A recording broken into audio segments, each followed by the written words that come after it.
Shaolin 6 on the track. Hey yo, welcome back to the Shaolin 6 radio, man. I am super excited. I am super stoked. Stoked? I don't even say words like that. Stoked? The fuck is stoked? Anyway, guys, Conway the Machine, from king to a god. Oh my lord. What a project. What an album. Put it this way. If a bunch of aliens came down from the skies above and said, hey, you know those Griselda guys? What album would I listen to? Because I don't have time to listen to all of them, but what album would you recommend by Conway the Machine that I can listen to that will give me a better understanding, a better idea, a better sort of form a better opinion about what Conway the Machine is? I would say From King to a God. That's the album that all extraterrestrials, all people living in Aquaman's underwater ocean city need to listen to. All the lizard people in the underworld, you guys are missing out on this album. Amazing album, all jokes aside. 14 tracks. I told you guys already, I'm a big fan of when an album has just about enough tracks for me not to get irritated. And that's about right. It's 14 tracks. It's what an album should be. I don't understand why people have albums with like 18 songs and all of that crap. Just 14 tracks. Let it be a memorable project. Let it be a really good project. And we're solid. So here we go. From King to a God, Conway the Machine. I've been waiting for Conway to give me a project that is his, a project that really shows his diversity, a project that really puts him out there in the light. Because for a long time, with Griselda, who have done really, really well so far, for a long, long time, it's been Benny the Butcher. And not to say that Westside Gunn and Conway the Machine aren't pulling their weights. They are. It's just that when you drop an album or when you drop a project, it has to be memorable. And I think now Griselda, the three members of Griselda, are now coming to fruition with these solid projects. From King to a God by Conway the Machine. Let's get into it. The intro from King. This intro is everything that I wanted an intro to be. It's an introduction to Conway. It's an introduction to how he feels about where he's at in his career. And the album moves on. Fear of God with Dej Loaf. By the way, this album has got nothing but solid beats. Solid beats. I mean, I'm so happy that we live in a world whereby you'll have Little Pump way over there, Tekashi 69 way over there, and then people like Conway and Nas way over here. So you're not forced to listen to shit all year long. It's diverse enough for you to be able to listen to other projects besides shit, and this is what I love. So From King to a God, thank you for coming at this time of the year. Just when the year is about to end, we've got this solid project. Fear of God with Dej Loaf. Dej Loaf, I haven't heard from Dej Loaf in a while, man, but glad to see she's back. Lemon with Method Man. You guys already know Method Man, the METHOD man. You know that killed. What I want to point out from this album, however, is not just the fact that it has dope features, but just the fact that the album is so diverse. His flow on this album changes so much. It really lets you into Conway as an artist. It really shows you that this guy can hop onto any beat and write to any beat and then spit to any beat as well. And it's just what's so amazing about Conway is that he's not a one way type of rapper. You'll see as we go along. Song with Freddie Gibbs, Anza, El Camino, those songs that have those features are really dope.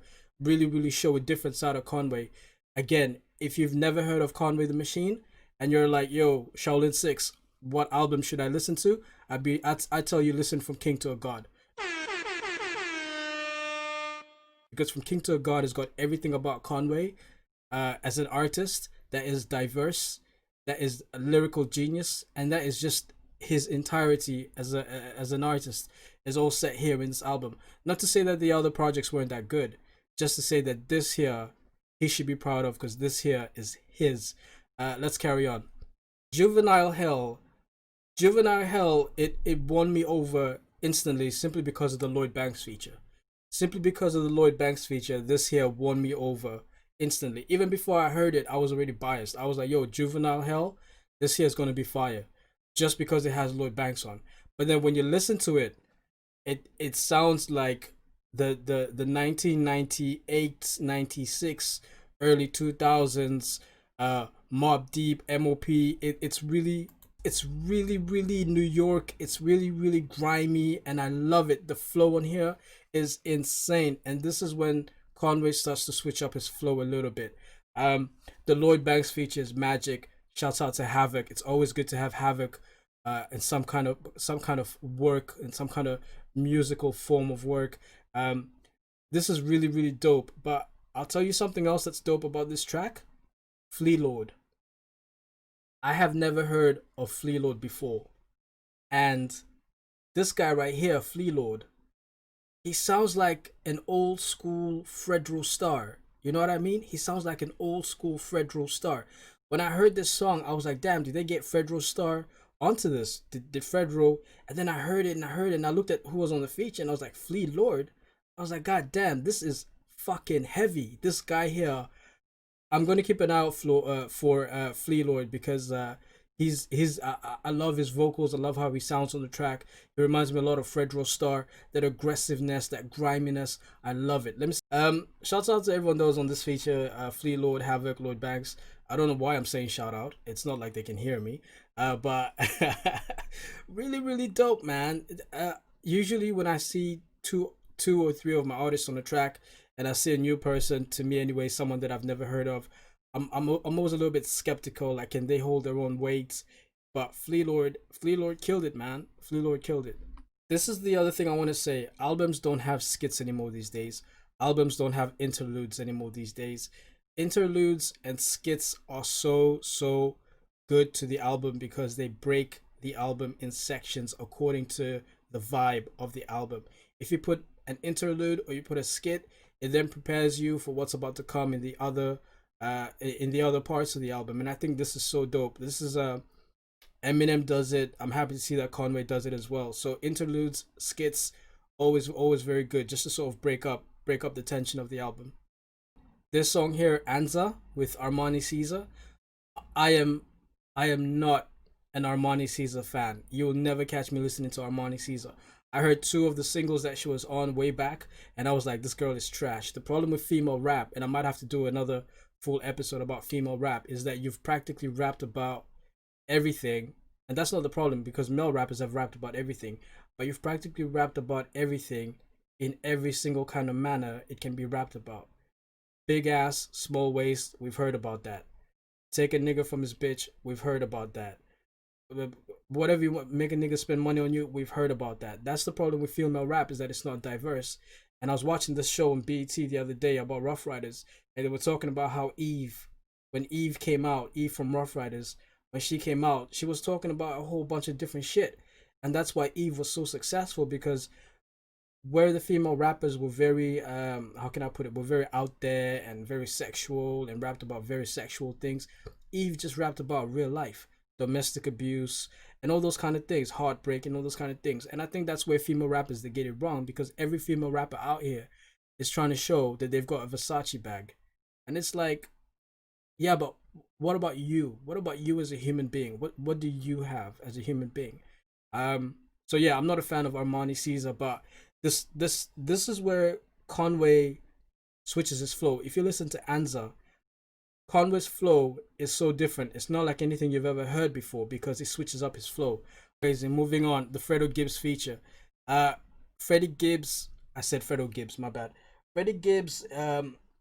Freddie Gibbs takes a lot of getting used to. If you listen to his other songs, he there's a lot. It takes a lot to get used to Freddie Gibbs. But other than that, Freddie Gibbs is a solid feature. I mean, we have everything on this album. We have the hard tracks, we have the juvenile hells, we have the answers, and then we've got the honesty. Seen Everything But Jesus. I think that's a dope track. It's a Freddie Gibbs experience. It's a Conway the Machine experience, and it's a dope track, man. It's just an honest sort of song about everyday life and everyday struggle, and I think that's really dope. That's what I like to see in an album. I don't like a whole album to be about yeah, I'm a fuck you bitch. I like an album to have diversity in it. I like an album to have different topics or trending or subject matters. That's what I like. I like an album that can go like, hey, song number nine, it's gonna hit you in a different way. We're not gonna be talking about, fucking bitches or whatever it is that we've been talking about in the last couple of songs. This one right here is from the heart.